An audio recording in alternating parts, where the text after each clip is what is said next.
Hello, good evening. Dr. Chidi Ufundu of Snowspirations Global Health Solutions. How are you? Happy 2023. Thank God we all made it to a fresh, blessed new year. Thank you so much. And this evening's clinic will be our first clinic in 2023. And guess what? We are going to talk about one of the most important resolutions which majority of people make on the 1st of January. I'm sure you might be one of them. You probably didn't like the person you're seeing in the mirror, and you probably want to get back to a healthy body weight. But the question this evening is, can your body weight affect your ability to become pregnant?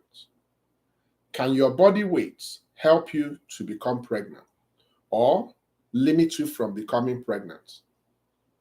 Can your body weight affect the outcome of your pregnancy, both positively and negatively?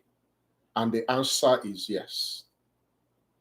It's possible that the reason why you don't have a baby today might actually be only because of your body weight. So your body weight can play direct role towards you becoming pregnant, number one. Towards you having a good outcome in your pregnancy, number two, and your overall health. And your body weight can affect both the female infertility and the male infertility. So it's not just, a case of, it's going to affect women or male. It's going to affect both males and females. So we're going to talk about it. And I want us to pay attention to this topic because if you can modify your body weight and you succeed in having it in the healthy range, you would have solved your fertility problem by at least 10%. So when you adjust your body weight back to the normal range, your fertility will improve by 10%. Significant improvement. So I want us to focus on this particular fact tonight so we can learn better. So when you join, introduce yourself. My name is Dr. Chidi Ufundu, and I'm so glad we made it to 2023.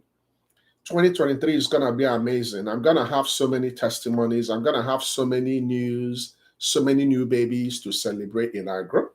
This is my prayer for us today. Now I'm going to start. Generally, I want you to focus on the word BMI. BMI stands for Body Mass Index. Body Mass Index is the formula we use in checking if your body weight is within normal range. Now, to calculate your body mass index, you need to know your body weight and you need to know your height. If you can know your body weight and you know your height, then we can plug the two numbers into a formula, then you can have the outcome of your BMI. Then you will know if you are overweight, if you have obesity, if you are underweight, or if you're normal weight.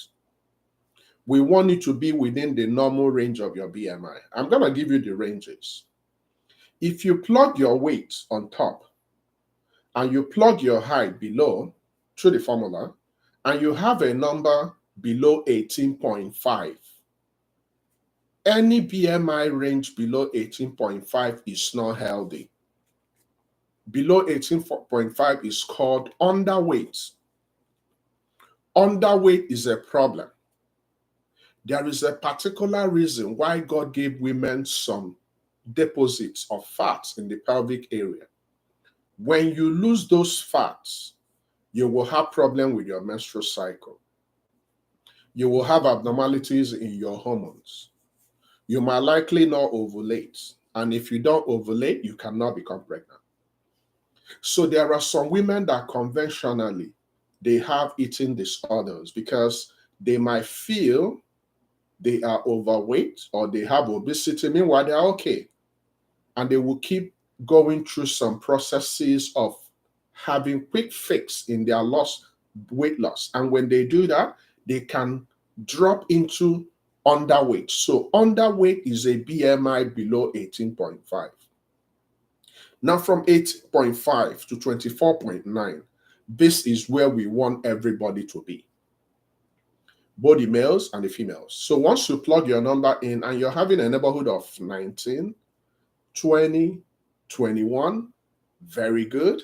Once you get to 24.9, we want it to stop there. So this is the healthy body range that will help you to maximize your fertility. Now, if your BMI is above 24.9, which by default is 25, and it's not above 30, so 25 to below 30 is called overweight. We don't want you to be overweight. Now, if your BMI is above 30, there is a problem. You have obesity. That one is the worst case scenario. So generally, your body weight can predict the outcome of your fertility. Every woman and every man made by God is fertile. There are some people that might have familial disposition of adding body weight. That means your parents might have had obesity. Your parents might have had overweight, even underweight. But you can modify your lifestyle. You can modify your environment to make sure you don't develop what your parents had. So you can modify your environment to improve your chance of developing problems that your parents might have transferred to you. Things like diabetes, things like hypertension, things like cancer, things like stroke, depending on how you modify your lifestyle. Now, the direct way that your body weight will affect your fertility in a woman is to lead to hormone imbalance. Hormone imbalance simply means the level of the hormones that will enable you to have your regular cycle, that will enable you to have your ovulation, will be abnormal. Some will be high, some will be low. When this happens, you will not be able to have your normal menstrual cycle. You will not be able to ovulate. Like women that have underweight will not ovulate at all. Matter of fact, comparatively, it's preferable you are overweight, even to obesity range, compared to underweight. A woman that is struggling with underweight will find it more difficult to achieve pregnancy compared to a woman that have overweight. A woman that have overweight can achieve pregnancy. In some cases, they might have an advantage of having multiple pregnancy. But when you have underweight, it's a big problem. So the reason why I'm talking about this is because so many people from January 1st, they have promised themselves they will stop eating things that will make them to add a lot of body weight, that they will get back to their normal body weight. So when you compare yourself to women that have normal body weight, you will notice that you have a lot of problems, including infertility. So your body weight can directly and indirectly lead to your inability to become pregnant. So it's important to focus on things you need to do on daily basis, which will improve your chance. Now, what might likely predispose you to having all this unnecessary, unhealthy body weight? What you eat and your lack of activity and your stress level and your poor sleep. These are the combinations that can come together and make you to start accumulating a lot of body weight. And the more you're accumulating all this body weight, we're not just talking about fertility. There are so many people that will develop other medical problems, hypertension, diabetes. Some people will also be predisposed to developing cancer. There are some weight problems you might have. You might have an increased probability of having cancer. Now, when you eat the right kind of diet and you exercise regularly, it will help you to improve your body weight. And in so doing, it will improve your chance of becoming pregnant and having a healthy baby. My people, you see, there are some women that will keep having recurrent miscarriages, not because they cannot have their baby, but something is fundamentally wrong in the way they go about their daily business. So if you have overweight or if you have obesity, in some situations, you can succeed in becoming pregnant, but you will have a higher rate of having miscarriage or stillbirth. Now, it's painful to be pregnant, then suddenly your baby is no longer there. It's very painful. So in as much as so many people know the risk factors involved in having heart diseases and stroke when you have excessive body weight, so many people didn't know that there is a connection between your fertility and having a baby. So I'm telling you today, work on your body weight. Make sure your body weight is within the normal range so you can improve your ability to achieve pregnancy naturally, and is applicable to both women and men. In women, it will lead to hormone imbalance. Hormone imbalance means your estrogen will be out of range. Either your estrogen will be high, or either your estrogen is low, either your progesterone is very high, or your progesterone is low, your FSH, your luteinizing hormone, your prolactin, your thyroid hormones, they will not be within the normal range. This is the major mechanisms that will affect a woman's ability to become pregnant. Now, women that have overweight, some of them might not be seeing their period, and they'll be wondering, oh, doc, why am I not seeing my period? Because you added a lot of body weight. So it can lead to menstrual disorders. But ultimately, even when you're going for fertility treatment, like IVF, if you don't have a healthy body weight, the possibility your IVF will fail is very high. And we don't want you to go through all these processes, especially in a fresh year, and it fails. IVF is very expensive. So before you embark on any fertility treatment, IVF, IUI, think about things you can do by yourself to retain a healthy body weight. When you have obesity, and you have a condition we call polycystic ovarian syndrome, it will make it more difficult. So women that have obesity and double with obesity, they also have polycystic ovarian syndrome. They will have double difficulty conceiving. Now, overweight or underweight or obesity can also affect men. When this happens, it will also affect the hormones in men. It will affect erection. There are some men that will have erectile dysfunction simply because they added a lot of body weight. There are some men that will develop medical problems that will even increase the possibility of them dying simply because you have excessive body weight you don't need. So generally, as we are getting ready to marshal out, so many people have been planning. This is not the moment of planning. This is the moment of execution. So starting from today, anytime you want to eat anything, think about the impact of that food in your body. Is it going to help you to keep your body weight, or is it going to make your body weight messed up? Anytime you have something that will stress you, think about that. Is this something I can avoid? How is it going to affect my ability to become pregnant and become a mother in 2023? If it doesn't matter, let it go. How many hours sleep do you get in a day? Do you get up to 7 hours? What about the people you have around you? What about your exercise? Exercise is huge. And exercise is just something you do out of the ordinary. You can turn your domestic chores into exercise. You can turn your sexual activities into exercise. You can go for walk. You can do a lot of things that will move your body, and you're exercising. When you do all this, you will notice that your BMI will be within 18.5 to 24.9, and you will not have health problems, and your fertility will be perfect, and you will have the number of babies that God want to give you. And if you happen to be having infertility problems, when you go for your treatment, you have a better outcome. So work on your body weight. Make sure you do the work. Don't just say the prayers, and don't just say amen, or don't just claim you will and you don't. The biggest problem we have is food, especially women. We eat a lot of things we don't need, and we don't eat the things we need. So think about what you eat on a daily basis, and you will see yourself on the right direction towards becoming a mother and becoming a father in 2023. So that's my presentation, pretty quick. And I'm going to open the clinic now, and I will encourage you to ask your questions. Remember, immediately after this, I'm going to go to Facebook, to our page, and I'm going to repeat this topic. This 2023 is a fast lane 2023. SGHS is going to be on a fast lane. So if you want to join us, you need to hop in. If you stay back, you're going to miss the train. So make sure you join us, ask all your questions, get all the help you need, get the package that will help you, attend all masterclasses, help other women around, be very open, keep on meeting with your partner, keep on praying to God, retain the services of a fertility specialist. And I can guarantee you that you're going to be a mother before 2023 ends. The first batch of our new mothers will be in September. I will be so happy if you're going to be among that first batch. The second batch will be in October. The third batch will be in November, and the last batch will be in December. Do you know why?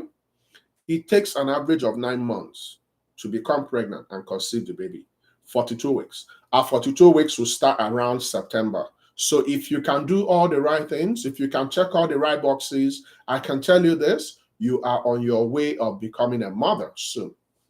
Okay? And Admin has already shared the different ranges of BMI.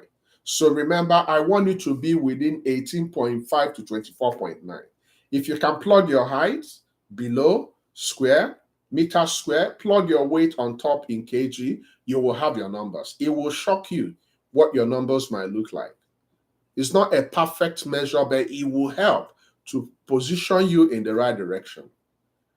Okay, so guys, ask your question. COO, you can also ask your question. I think I saw Tosi. Thank you so much. Doc, how does one's weight affect IVF treatment? Technical question from a very technical Dr. Kenneth. Now, here's the deal. Remember that when you're going for IVF, we are also focusing on your hormones. So one of the first things we'll do before you go for IVF is to go for your hormonal assay. So hormonal assay means you go to the hospital, we collect your blood, we check your estrogen, we check your progesterone, we check your FSH, we check your prolactin, we check your thyroid hormones. Now, if your body weight is outside the range we want, your hormones are not going to be within normal range. So normally in IVF, what do? Once we are sure you're a good candidate, once we are sure you might likely respond positively, we begin to give you artificial hormones, artificial reproductive hormones. So we begin to give you artificial estrogen, artificial progesterone. Now, the essence of this artificial progesterone and estrogen is to do two things. Some will go to your ovaries and start priming your ovaries to lead to what we call super ovulation. Some will go to the cover of your womb and start preparing and building the cover of your womb, which is called the endometrium, to be thick enough. The same thing is applicable to the men.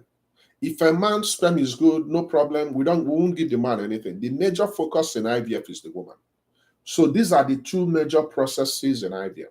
Once we begin to stimulate your ovaries and they are responding properly, you keep going for your x-rays, your ultrasound, we see that the follicles are developing. Now, when you're going for IVF, we are not anticipating just one egg being released. We are going to go through the process of super ovulation. So once we are sure that we have stimulated the eggs in your follicles enough, we will go for egg retrieval. When we retrieve the eggs, we'll keep it in a special place in the egg bank. Then we go to the man, we collect the sperm, then we introduce it.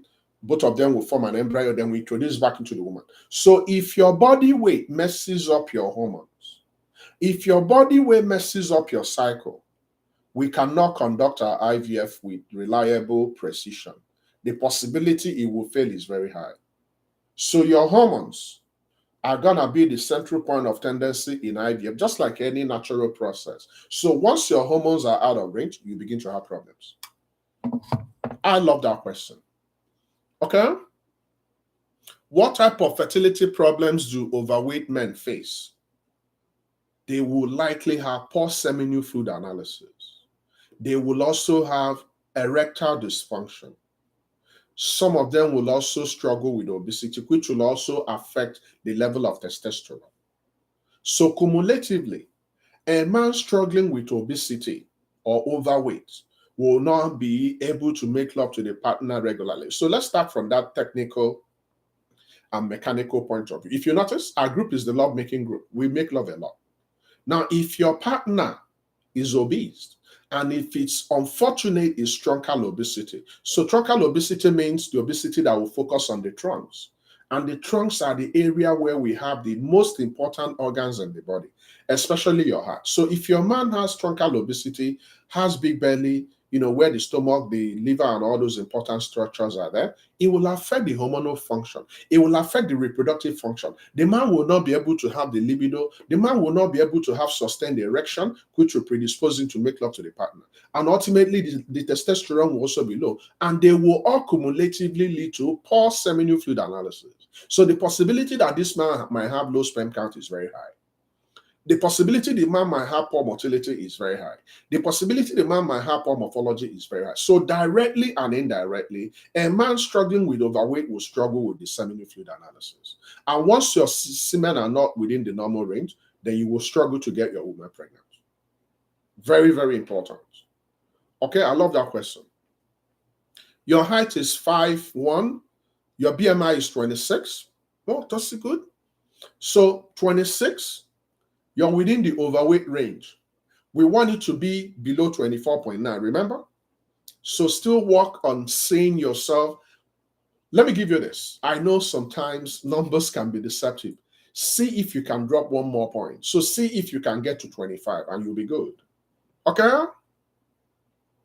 Does PCOS cause obesity or vice versa? Now, directly it doesn't, but they are correlated. Unfortunately, majority of women that have polycystic ovarian syndrome also struggle with their body weight. So they can be two independent factors affecting each other in synergy. Women that have polycystic ovarian syndrome will have insulin resistance. When you have insulin resistance, your body will not handle insulin properly and you might likely develop diabetes. And when you develop diabetes, part of the problems that people developing diabetes might have is weight problems. So women that have polycystic ovarian syndrome, besides giving you the hormonal treatment, and also diabetic treatment. So we give them metformin and we also give them ovulation induction drugs.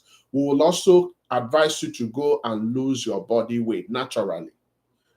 10% weight loss can improve your chance of achieving pregnancy despite your polycystic ovarian syndrome. So polycystic ovarian syndrome does not cause obesity directly, and obesity cannot cause polycystic ovarian syndrome. But if both of them are coexisting, independent of each other, they can have adverse effect on both ways. So if you have obesity and we diagnosed you of polycystic ovarian syndrome, your infertility will be complex. If you have polycystic ovarian, if you have obesity and you have the other one, the severity will be high. So generally, anytime you're losing body weight and you're finding yourself in the normal range, you are gaining health, including your reproductive health. Can I love all those questions? Very, very technical and very engaging questions. Okay, guys, do we have any other question? Unfortunately, few people are attending the clinic, but it's okay.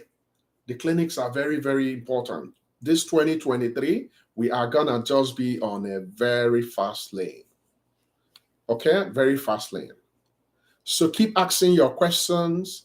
And if you have any other questions, Tosi, feel free, ask me questions, address them before we go to Facebook. Then we have a wrap. Remember the last Sunday of every month, our masterclass. Our masterclass for January will be a goal-setting masterclass. The first masterclass of every year will set our mood in the right direction. So you don't want to miss this event. It's going to be amazing. So save towards that particular date. Make sure you attend with your partner. Reinvigorate your journey towards becoming a mother. Reinvigorate your journey towards becoming a father. This is the year it will happen. Okay? All right. So it looks like we're okay. We don't have any other questions. So I will likely end the clinic at this juncture. And I hopefully will see you in Facebook, where we will continue our conversation on this same topic. Okay, I have another question, Doc. Any tips that helps one to maintain an eating habit, good eating habit? So here's the deal. Everything happens in the mind. So if you can remember the reason why you need to be in a healthy body weight, if you remember that death and development of all those medical problems are there, you'll be more conscious. So the question is the why. Why do you need to have a healthy body weight? If you know that the reason why you don't have a baby today is because of what you eat, will you adjust what you eat so that you have your babies? The answer is yes. So knowledge is behind everything. Now, the company you keep is also important. Now, your activity level. Okay? And, ability to be disciplined. If you understand that you're not living to eat, but eating to live, then you will eat the right things. So it's all about, knowing your why, adjusting your view, understanding the process, understanding your assignment, going one step at a time. Body weight is not a quick dash. Losing or gaining body weight doesn't happen overnight.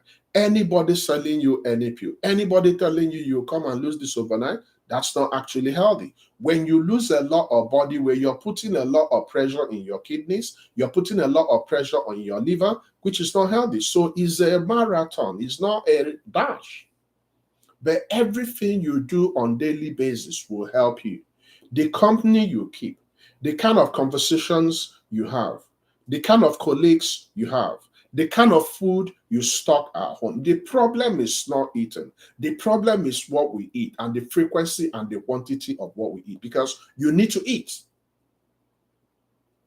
If you can't eat, then you're going to be a problem. But what do you eat? What's the quantity of what you eat? And at what interval? So the major aim and the major tip I will give you today is to, gain the knowledge. We actually have a PDF in this regards. So there are basic things you need to do, consciously and unconsciously. Like, if you want, you can be skipping your breakfast. By default, if you're skipping your breakfast, you are inadvertently practicing what we call intermittent fasting. So if you can make it a daily habit to skip your breakfast, and if you can also make it a habit to sleep early. If you sleep, you can't eat in your sleep, right? Can you? So if you say, okay, I'm going to tidy up everything, then before 9 p.m., I'm done. So think about it. Let's calculate these 7 hours. Some people think it's difficult. If you're in medical field, like if you're like Kenneth and myself, sometimes we have to stay up late night, because if you guys have problems, we have to fix it, right? But if you don't have any business working in the night, once you're done for the day, switch your phone, dim the lights. If you can go to bed, let me give you 10 by 10 as an adult. From 10 to 11 is 1 hour. From 11 to 12 is 2 hours. Now, if you can stretch from 12 a.m. to 6 a.m., you have additional 6 hours. 6 plus 2 is 8 hours. If you can maintain 8 hours of sleep every day, if you can start eating by 1 p.m. and you eat right, and you stop eating shortly before you go to bed. So assuming you start eating from 12 noon or 1 p.m., then your last meal is by 8. When you sleep, you can't eat. So inadvertently, when you're sleeping, you're fasting. So when you do this, your body will adjust to that as your habit. It's a healthy habit. So you're not doing it to go and lose body weight quickly. You're doing it as part of you, just like you brush your mouth in the morning. Then if you also make it a habit to go for walks, no matter what, you have to walk, then you will discover you will imbibe all these habits. It will become a part of you. It won't be like, a challenge whenever you're trying to do this. So this is what I want you to go and try. It works. Okay, can I love those questions? All right, so we have 2 more minutes. So can we round it up to 30 minutes? If you have any other question, feel free to ask before we go. But thank you and welcome. You made 2022 amazing. And I'm so happy that 2023 is even going to be better than 2022. So stick with us. Remember, Tuesdays, 6:30 p.m. Saturdays, 12 p.m. Eastern Time in YouTube. Then immediately after that, we go to our Facebook. So anytime you show up, you will see me talking about the topics I love talking about. I love you guys, and I'll see you guys in Facebook shortly. Thank you so much for coming. God bless you. Bye-bye for now.